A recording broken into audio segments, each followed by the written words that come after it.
지금 이 부동산 가격이 폭등하는 걸 보면서 아무것도 하지 말고 가만히 있고 시간만 끄라고 그렇게 얘기를 할 수 있어요? 그 독재 정권은 독재 정권 때 얘기를 하죠. 지금이 독재 시대입니까?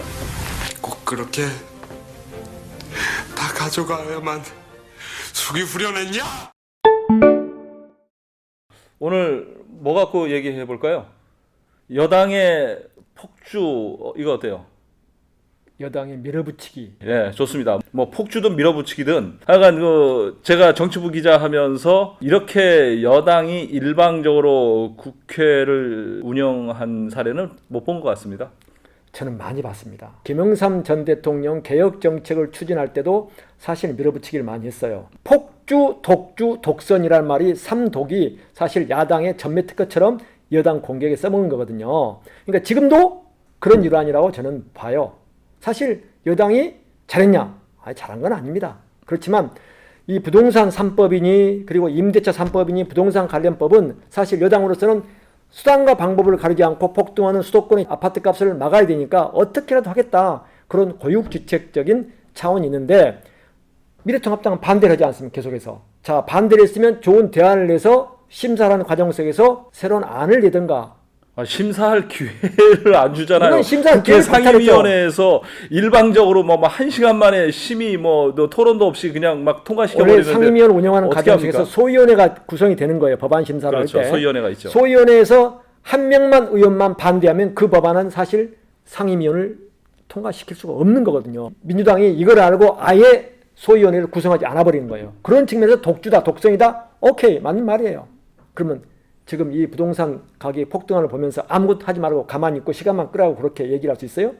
왜 답을 못 하세요? 답을 못 하는 게 아니라 너무 그 여당 측의 그 원내 대변인처럼 말씀하시니까 대변인처럼 얘기가 아니에요. 제가 과연 어떤 입장에서 논리를 풀어가야 될지 참 당황스럽네요. 저는 이런 사태가 빚어진 것이 여당의 폭주 때문만은 아니라고 봅니다. 나는 통합당의 잘못도 크다고 봅니다. 국회 18개 상임위원회를 여당이 독식했죠. 이게 여당이 독식했는데 이거 통합당이 스스로 포기한 겁니다. 물론 법사위원장 자리를 주지 않으니까 모든 걸 포기한다고 했지만 그래도 이미 법사위원장 버스는 이미 떠난 뒤고 나머지 7개 상임위원회도 잡았어야죠. 국토교통위만 하더라도 원래대로라면 통합당 몫입니다. 통합당 국회의원이 국토위원장이었으면 부동산 3법 이렇게 여당만의 심의로 1시간 만에 통과됐을까요? 이거는 통합당이 스스로의 권리와 책임을 포기한 겁니다. 맞아요. 국토교통위원회 상임위원장을 미래통합당이 갖고 있었다 그러면 임대차 3법 이렇게 통과를 못합니다. 또한 행정안전위원회도 마찬가지예요. 헌정사상 유례없는 여당 독식, 여당 폭주 맞습니다. 그런데 이거를 방치하고 있는 통합당의 책임도 지적하지 않을 수가 없는 거예요. 오늘 아침 어떤 신문은 이게 나라냐, 특히 검찰의 이제 한동훈 검사장 핸드폰 압수수색 과정에서 사실 난동이 벌어졌지 않습니까? 활극이죠 거의.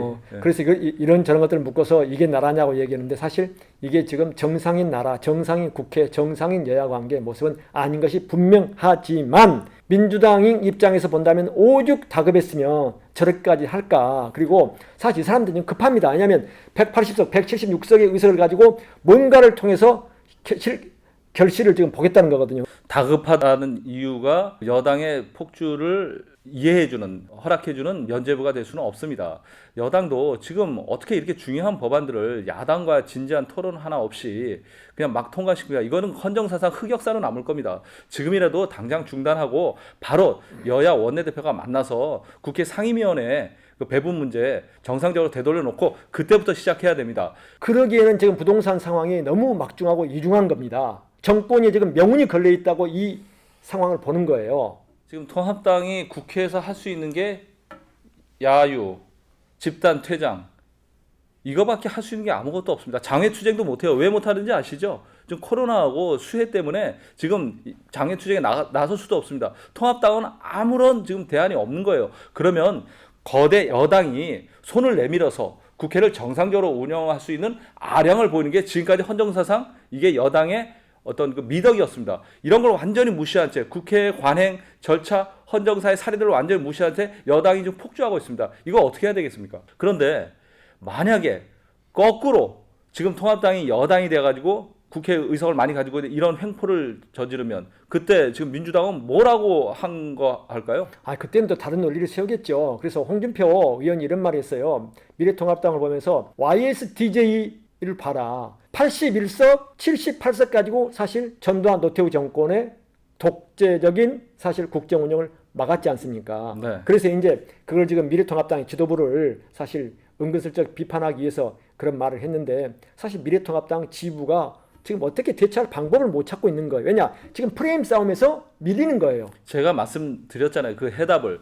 국회 상임위를 스스로 포기한 게 큰 잘못이다. 지금 당장 김대영 원내대표한테 요구해서 상임위원회 7개 자리를 되찾아와라. 그러면 국회에서 이런 일방적인 상황은 벌어지지 않고 충분히 국정을 견제하고 민주주의의 원칙이 뭡니까? 견제와 균형합니까? 그 원리가 작동될 수 있는 기본적인 장치는 마련할 수 있는 겁니다. 이거를 지금 통합당이 스스로가 포기한 겁니까? 지금 뭐 하고 있는 겁니까? 하여튼 문재인 정권 들어서 부동산 값이 사실 폭등했는데 말은 이제 수치상으로는 52%가 아파트 값이 올랐다고 그러는데 체감으로는 100% 오른 것도 너무 많아요. 그렇다고 보면 이 상대적 박탈감이 엄청나거든요. 그래서 이걸 지금 정권은 엄청난 압박으로 보는 거예요. 그러다 보니까 무리하게 법안을 제정하고 야당과의 협의 없이 일방적으로 지금 밀어붙이기 추진하는데 이러한 결과가 나중에 어떤 결과를 빚을지는 두고 봐야죠. 그렇지만 여당 입장에서 보면 이거라도 해야 된다. 그렇다고 동기와 목적이 정당하다고 해서 그 결과까지 모두 합리화되고 정당화되는 것은 아닙니다. 지금 입법하는 거 물론 필요하죠. 국회가 왜 있는 겁니까? 여야가 왜 있습니까? 토론과 협의, 견제와 균형을 통해서 법이 만들어져야지 일방적으로 1시간 만에 이 중요한 법들을 막 통과시키고 이게 도대체 이게 지금 그 독재 정권은 독재 정권 때 얘기를 하죠. 지금이 독재 시대입니까?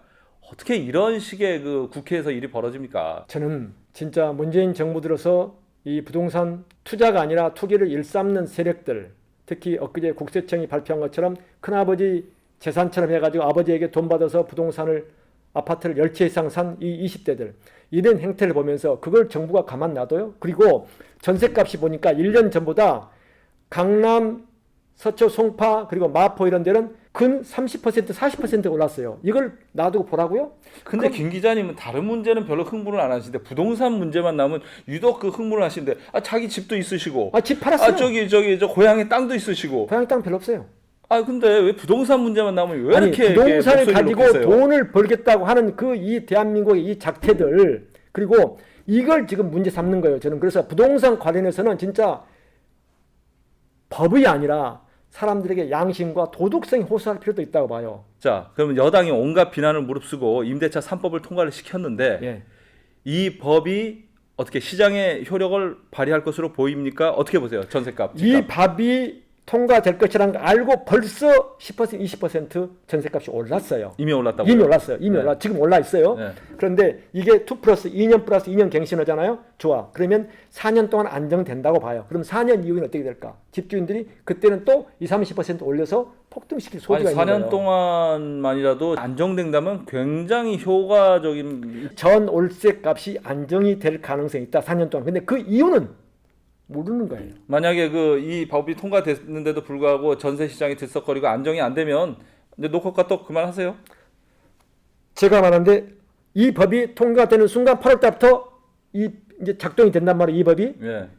실효를 발휘하는 거예요. 그러면 전세값, 전월세값은 안정될 수밖에 없어요. 왜냐? 못 올라요. 5% 선에서 오르는데 못 올라. 한번 지켜보겠습니다. 그리고 예. 진짜 부동산은 어떻게 보면 답이 없는 대한민국의 과제이기도 한데 집 가지고 투기를 일삼아서 진짜 우리 자손들에게 엄청난 죄를 짓고 있다는 사실을 명심해야 된다고 봐요. 왜냐하면 우리 후손들이 우리 아들, 딸들은 어떻게 5억, 10억을 언제 모아서 집을 사요?